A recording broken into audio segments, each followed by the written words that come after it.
देखिए, पढ़ाई एक दिन का नहीं है। आप लोग अगर सोच रहे हो कि एक दिन में हम पढ़ के या टीचर बन जाए, एक बढ़िया टॉप क्लास में आ जाए, तो क्लास एक दिन का नहीं होता। इस बात को खूब बढ़िया से आप लोग समझिए। कोई भी परीक्षा होता है, जैसे मान लेते हैं बोर्ड एग्जाम, कौन है मैट्रिक क्लास है, 10 साल की पढ़ाई के बाद ना मैट्रिक क्लास आता है कि नहीं? आपने 10 वर्ष पढ़ा है, तो कुछ बच्चे हम लोगों के पास आते हैं, एक बार 8वां क्लास में जा करके हिंदी लिखना पढ़ना सीखते हैं, और वो मैट्रिक क्लास में जाता है तो सोचता है का कि हमको टॉपे है। तो भाई आ सकता है, लेकिन आपको हार्ड वर्क करने की जो आपने एक बार 5 7 क्लास पार कर लिया है ना। तो इस तरह से उस परिस्थिति में आप ही बताओ कि उतना नंबर आ सकता है, उतना तैयारी आपका अच्छा है जो छोटे बच्चों का पहले जो बचपन से पढ़ते आ रहा है उसके बराबर नहीं। तो उसके बराबर लाने के लिए वो अगर 2 घंटा पढ़ता है, आपको 4 घंटा 8 घंटा पढ़ना पड़ेगा, तब ना उसका तुलना करोगे। तो बच्चे क्या करते हैं कि उसी की तुलना करते हैं कि जितना वो पढ़ा है उतना हम भी पढ़े। वो 2 घंटा पढ़ता है तो हम 2 घंटा पढ़ के तसल्ली ले लें, जबकि वो एलकेजी यूकेजी नर्सरी से पढ़ते पढ़ते आज यहाँ तक पहुंचा है, 1 से पढ़ते पढ़ते यहाँ तक पहुंचा है। तो उसका तुलना जो एक बार 8वां क्लास में आया है, कोचिंग स्कूल पढ़ने, चाहे स्कूले में पढ़े लेकिन मन से पढ़ता है, स्कूलों में खराब पढ़ाई थोड़े है, वहां टीचर जोग हैं। इस बात को ध्यान में रखिए। इस चीज को हम भी बढ़ावा देते हैं कि आप लोग स्कूल में अच्छा से पढ़िए, अच्छा से समझिए, ये जरूरी चीज है। लेकिन कहने का मतलब है कि आप पढ़ने वाले होंगे तब ना पढ़िए। जब तक आप खुद नहीं पढ़िएगा कुछ होने वाला नहीं है। एक बात और हम बताएंगे, देखिए हमारे समाज में गार्जियन भी कुछ लोग हैं जिनके कारण बच्चों की पढ़ाई ठीक से नहीं हो पाती। देखो कारण क्या है। बहुत गार्जियन है, लोग सोचते हैं कि हम फी दे दिए हैं 200-400 का महीना जो ट्यूशन कोचिंग का है या स्कूल में बच्चे जाते हैं, कोई बच्चा से पूछो नहीं करते हैं कि पढ़ाई कैसा होता है, स्कूल में बच्चा कोचिंग में बच्चा गया कि नहीं गया, मतलब ही नहीं है।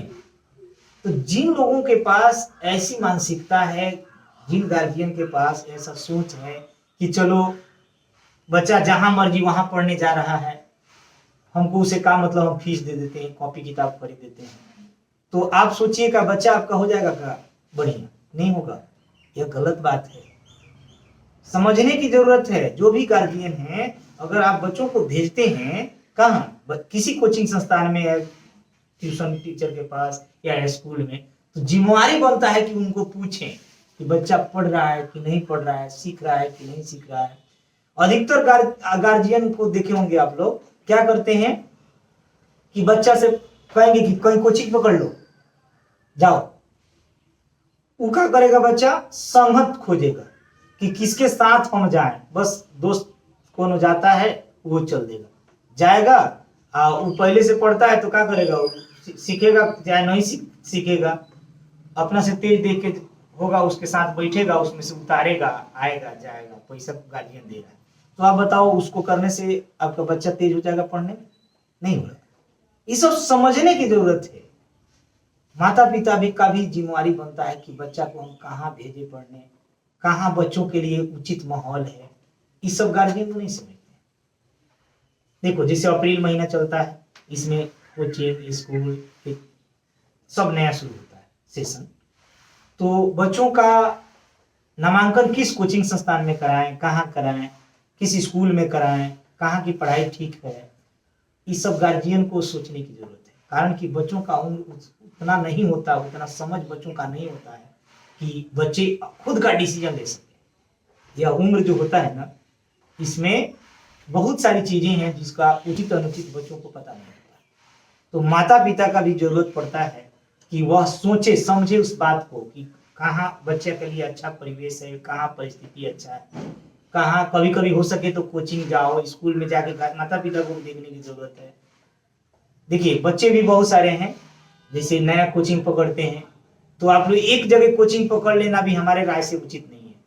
आप मेरे पास आए पढ़ने, अगर आए हो तो 2 दिन 4 दिन पढ़ो, कभी समय निकाल के किसी दूसरे कोचिंग में एडमिशन लेने से पहले एक आध दिन वहां भी पढ़ के 2 दिन 4 दिन देखो उसका माहौल कैसा है, वहां बच्चे कैसे हैं, किस परिस्थिति में बच्चे वहां बैठते हैं, शिक्षक का भी बच्चों के साथ लगाव कैसा है, कैसे बच्चों को वह शिक्षक कैसे बच्चों के साथ बर्ताव कर रहे हैं, कम से कम 2 दिन 4 दिन क्लास करने के बाद से बच्चों को समझ में आ जाएगा ये चीजें।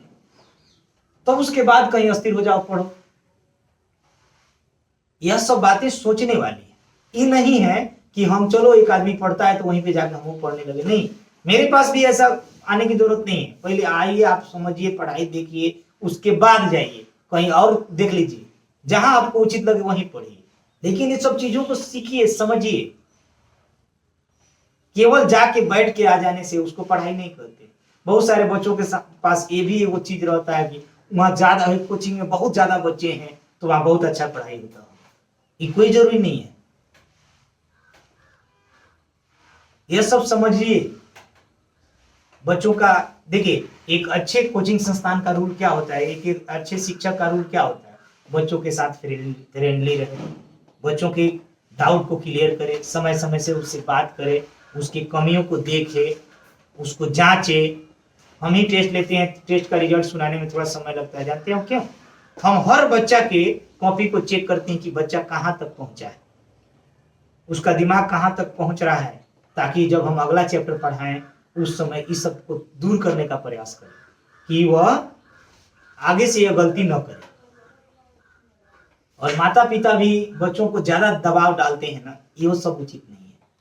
माता पिता को थोड़ा सा बच्चा का स्वतंत्र करना चाहिए। हाँ, वो गलती करता है तो उसको समझाने की जरूरत है कि यह सब गलत बात है, ये सब नहीं करना चाहिए, इसके बाद अच्छा से पढ़िए, ठीक है कोई बात नहीं, इस बार नंबर कम आया, उसके बाद अगला देखेंगे। तो ऐसे भी सोचने की जरूरत है, ताकि बच्चों को महसूस हो कि हमारे माता पिता हमारे साथ। सब माता पिता चाहते हैं क्लास में हमारा बच्चा सबसे आगे रहे, लेकिन क्या संभव हो पाता है? नहीं। तो इसका मतलब क्या हुआ कि बच्चा को हम हर बार टॉर्चर करते रहेंगे। बच्चा को टॉर्चर करने से बच्चा की पढ़ाई अच्छा नहीं होता, बल्कि दिन रात उस डर में वह बच्चा और गलती करते जाता है।